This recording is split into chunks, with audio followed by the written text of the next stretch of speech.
Okay.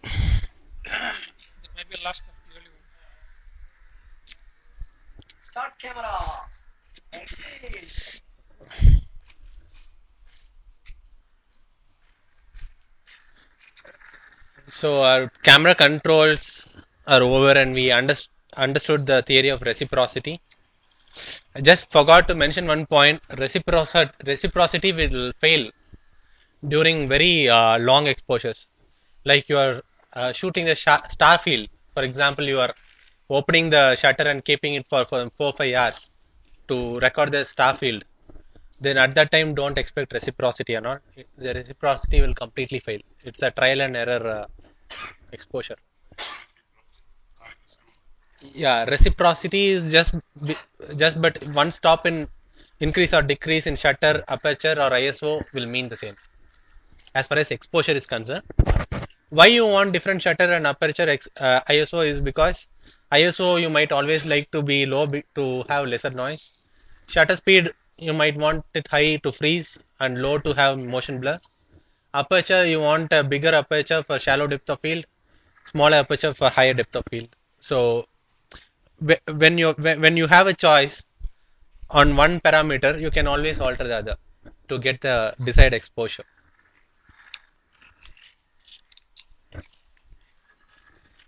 Exposure compensation. Everything in this world needs a compensation.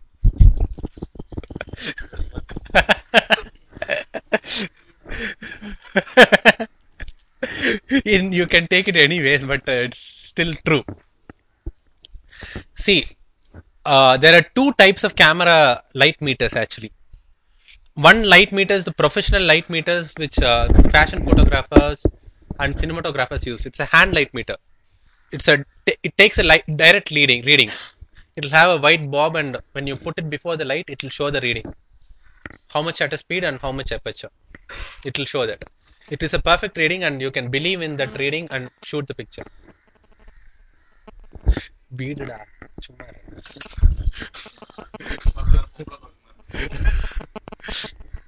And but still, even with such meters, if you have having a highly reflective object, say you are shooting something which is in stainless steel or chrome, basically it's going to reflect more light than what you're going to measure. So even at that time, you have to underexpose a bit to have desired exposure. And in case of that light meter is works in a totally different logic. I'm not going to cover that. What I'm going to cover is the camera light meter, whatever is available within all of our cameras. So that's a reflected light meter. So I'm shooting Shankar. What happens is the light falls on him, and whatever is reflected from his face is the light which is metered and recorded by the camera. He's there, Shankar is there, Peter is there. So if in a similar lighting situation, the reading shown by the camera will be different. For a person with a darker complexion, I have to make some adjustment. A person who is very fair, I might have to make some adjustment. A person who is about mid-gray, black and white, when he is converted, he'll be the perfect exposure person. Always for any camera. Because all these cameras are meters are tuned for 18% gray exposure. 18% gray is nothing but you can see the color below the CTC logo, right? So that is 18% gray. It's mid gray. If there are 256 shades of gray from white to black, 128 represents the perfect gray. So if it's a perfect gray subject, then whatever you expose is whatever you shoot with. Your exposure need not be changed. Foliage, jungle, forest, the green, it actually almost translates to this 18% gray, mid gray. So you take a reading of the foliage, you simply shoot it and you get it. So nobody can go wrong with it unless you want to do something and get yourself wrong in exposure. So what happens is my eye, that is the camera's eye, for whatever I refer to as a eye is camera's eye hereafter, sees only mid gray and light is measured for mid gray. But I have a black subject, something like a bag over there, Louis Pro bag over there. புடுங்கிருச்சா பரவாயில்ல பரவாயில்ல விடு something which is perfectly black. If I'm looking with a gray eye, that means I would see it as it is dark and therefore it needs a little more light. Therefore, my camera should give a little more exposure. This is exactly how the camera thinks. What happens if black is overexposed? Little more exposure for black. It will become gray. This is one scenario. Scenario 2, you have a white wall. You can experiment yourself. சும்மா எடுங்களேன் ஆட்டோமேட்டிக்ல போட்டு. Just put in automatic and shoot it. Shoot a white wall. No, it will not become color. Just shoot. Or full automatic. Got gray. Orange.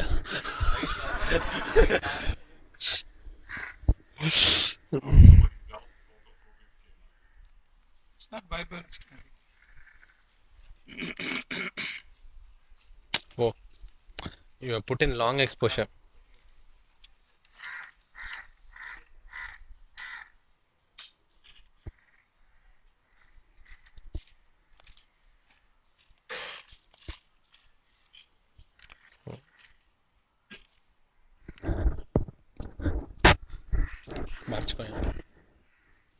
ஃபுல்லா மரடா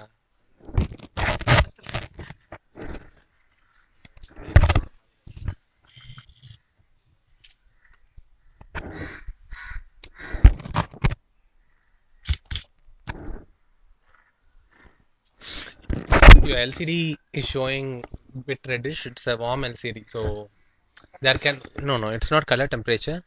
Basically what happens is some of the LCDs are warmer.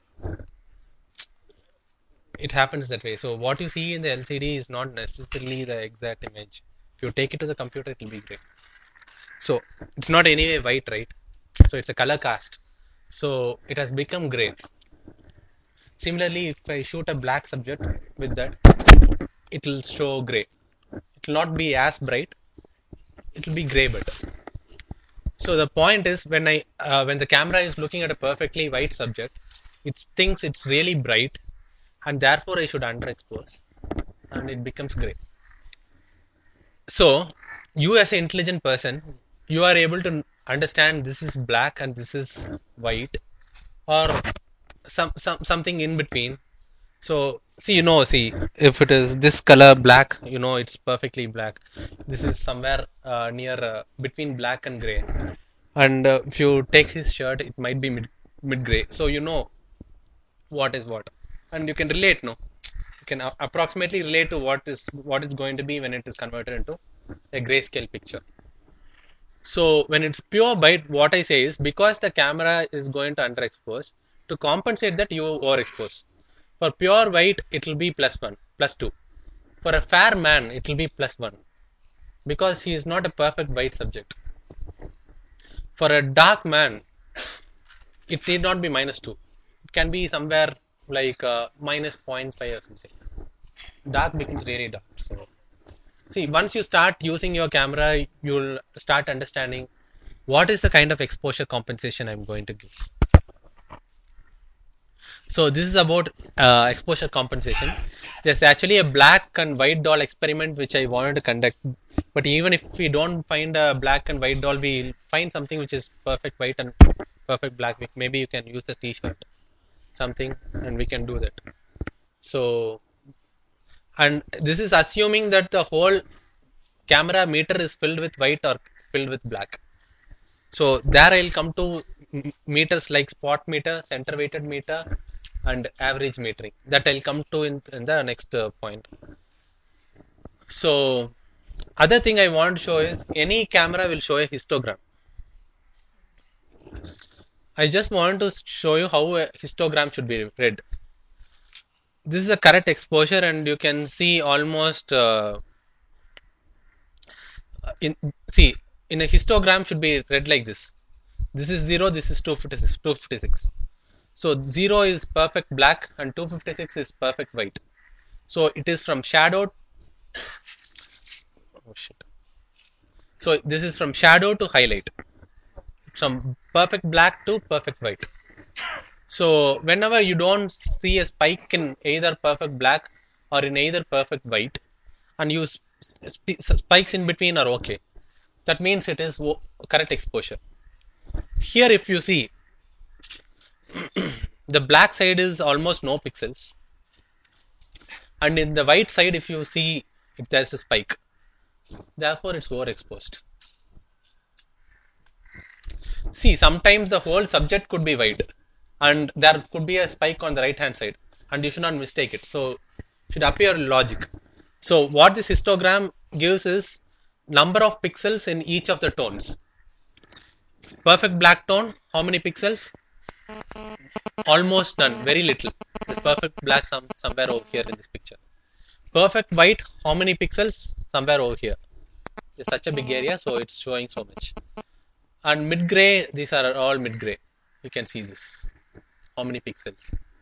So this is overexposed because you see a spike on the right hand side. See, this is an underexposed picture. You see lot of black cells. So the corresponding number of black cells are shown in the histogram here.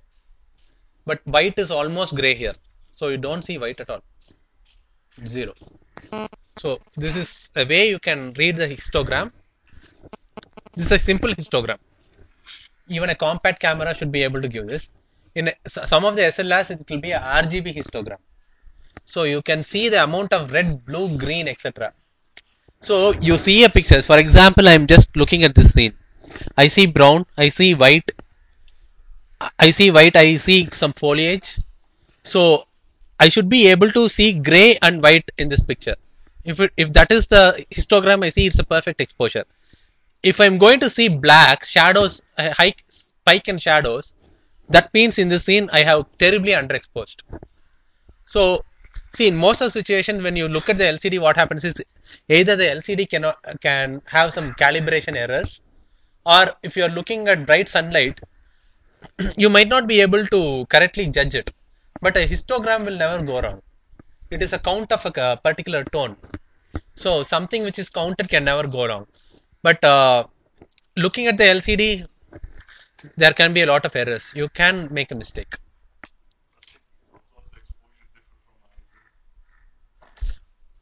Exposure, see, the combination of shutter speed, ISO, and aperture makes the exposure. Exposure is just how much light is presented to the camera to get a perfect natural image. See, sometimes people, what they do is, if they want to brighten the image, they use exposure compensation +1, +2. Can be done. Even if you increase the ISO, it is going to increase the exposure. Finally, you should see the exposure. For in the match needle display, say a reading is 5.6 and 1/125 at ISO 100. If you are going to increase to ISO 200, your match needle display in your camera will move right hand side and show +1. Just try it out with any camera.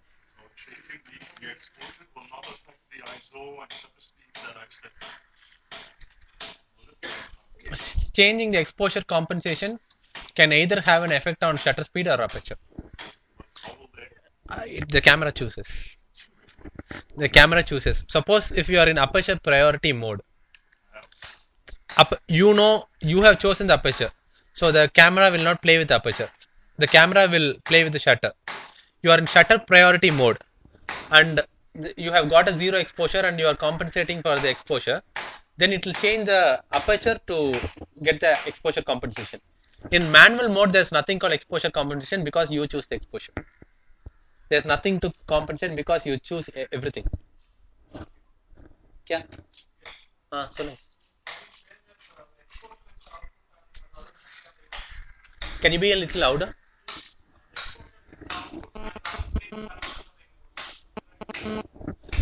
Exposure, see, it's not like output or input. Exposure is what happens in a camera. Like, it's the amount of light you're going to present to get a perfect picture. That's all. It's not an output. Output is the final good picture.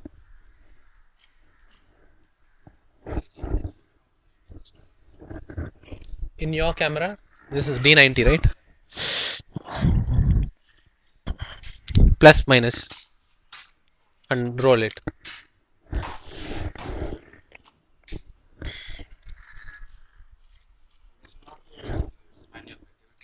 In manual, no. What mode you are in? Aperture priority mode. If you change exposure compensation, the compensation will be given on shutter speed. In manual mode, there is no, because see, in aperture priority and shutter priority is actually an automatic mode. When you choose a aperture, the camera chooses the corresponding shutter speed so as to obtain a correct exposure. That is, the match needle display will be 0. Match needle display na theriyumla. Whatever you see within, yeah. Why it's not showing a needle?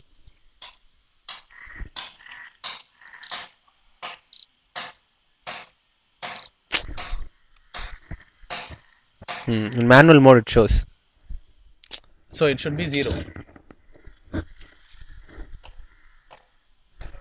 If you adjust the exposures, if you adjust the parameters, it will come to 0. In aperture priority or shutter priority, kya bhai? Yeah, it's a meter. Yeah, it's a meter. See, in aperture priority, what happens is now it says f5.6 and 1/125. So that's the reading it has chosen. Now I make a exposure compensation. What I do is I press this and I'll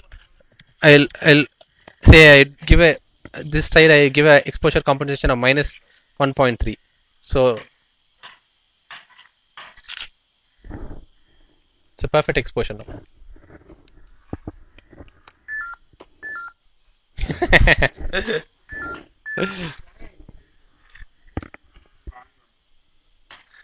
So see, when it comes to the point of exposure compensation, I should also explain this aperture priority and shutter priority mode. In both aperture priority as well as shutter priority mode, the exposure is completely automatic. You choose the aperture. Probably you want the depth of field is the most important thing for you, so you have chosen the aperture. Shutter speed is the most important for you. You choose the shutter speed, and the camera chooses the aperture. So that is the way it happens. So when you compensate for something, now you are in 0, and you know there's something wrong in exposure because you are going for a perfectly white subject or a perfectly dark subject. You have to give the compensation. So when you compensate, it uses the other parameter where the camera has the